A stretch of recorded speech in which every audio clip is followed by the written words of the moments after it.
पापा हमरा के काहे छोड़ला पापा, हमरा के काहे दूर भेजत रहला। इतना कठोर कैसे भइनी पापा, इतना निर्दयी मत बना पापा। हमरा के ख्याल रखी पापा, पापा ऐसे मत कर।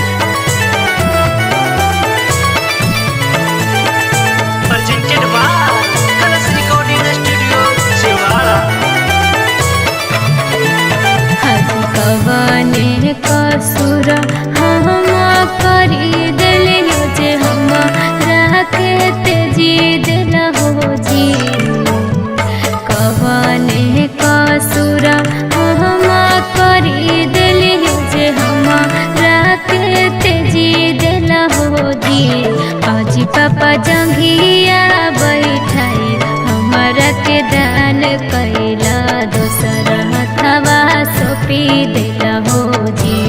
हजी पापा जंघिया बैठाई हमरा के दान कैला, दोसर हथवा सौंपी दिला हो जी। तुही हमर आँख के पुतरिया कहीं दिल के धाड़ा कनवा कहीं गे।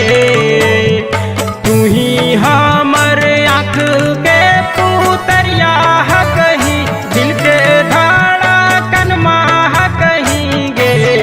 आगे बेटी दान करते फटा हौकार जाबा आंगनमा छोड़ के चली जई गे। आगे बेटी दान करते फटा हौकार जाबा आंगनमा छोड़ के चली जई गे। आगे बेटी दान करते फटा हौकार जाबा आंगनमा छोड़ के चली जई।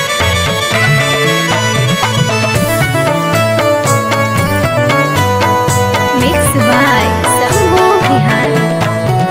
हवा हालो कनहु से बेटी बेटी कही के बुलवा हल हो जी। हवा हालो कनहु से बेटी बेटी कही के बुलवा हलो जी। हजी पापा गोदिया में हमारा खेलवा हलो बड़ी तू दुलार हलो जी। हजी पापा गोदिया में हमारा खेलवा हलो बड़ी तू दुलार हलो जी। हमर करतै फिक्रिया जी क्रिया मम्मी कैले हालौगे। हे हमर करतै फिक्रिया जी क्रिया मम्मी कैले हालौगे। आगे बेटी चली जईमी छोड़ी के दुआरिया, यही से अखिया रोबो हाकौगे। आगे बेटी चली जईमी छोड़ी के दुआरिया, यही से अखिया रोबो हाकौगे। आगे बेटी दान करते फटा हौकार जाबा आंगनमा छोड़ के चली जई।